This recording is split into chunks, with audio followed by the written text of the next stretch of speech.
Hello, everyone.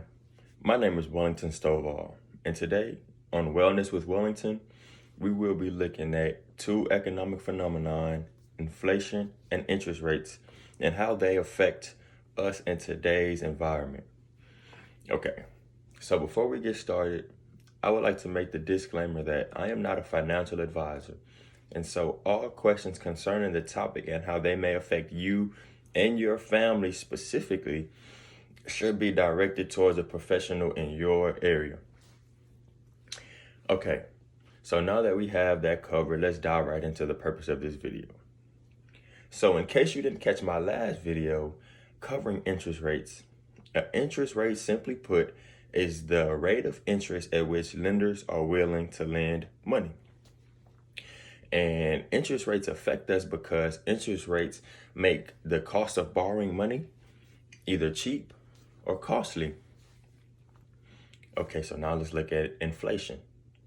So inflation, on the other hand, is when the economy has surplus dollars circulating within it. This in turn drives up demand, lowers supply, which makes the prices of all goods and services within that economy increase.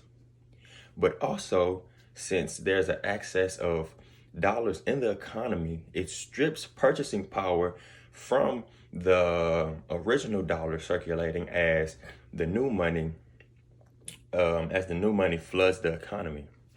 And so we can see the effects of out of control inflation when we look at times in history as that of the rise of Nazi Hitler out of Germany. Inflation has the power to change whole nations' ideologies, and it can destroy a nation if it becomes too burdensome and too out of control. And so a lot of economists suggest that the way to fight inflation would be to raise interest rates. Because when you raise interest rates, it increases the prices of all goods and services in an economy, which in their minds should slow which should slow spending, which in turn will increase that supply, decrease that demand, make it an even playing field again, and hopefully lower the rate of inflation within that economy. And so while this may be a good counter to inflation, raising interest rates affects the whole population because it also increases the price of food items and toiletries and other necessities that we must do and use to live.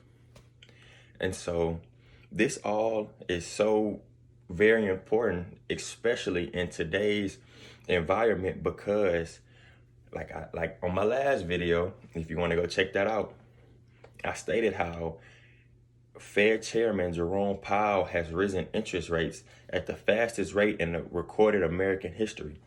And so what this means is that those prices for those necessity items will be increasing as well as inflation. So you have inflation that creates those high prices. And so we're combating the high prices from inflation with high prices from interest rates, which creates more high prices. But these are used to counter each other and to ultimately balance our economy out. Okay, so with me never wanting to leave on a pessimistic tone and not offer any good insights on these two economic phenomena, the current economic climate that we're in, as well as what the viewer, you, as well as myself, can do about it. And so, as previously stated, interest rates are out of our control as citizens, but what we all can do and what we all should, as well as need to do, honestly, is take control of our spending, spend wiser, start investing your money in assets rather than liabilities. But before we foolishly throw money into stocks and bonds, we should do our research, gain and increase our financial literacy, so we understand how to navigate through these tumultuous environments. So, with that being said, thank you for watching. My name is Wellington Stovall. If you found any value or benefit from this video, I would ask that you give it a thumbs up, like it, follow, and share it with everyone and anyone you believe it could benefit. Thank you for watching, and I will see you on the next video of Wellness with Wellington. Peace.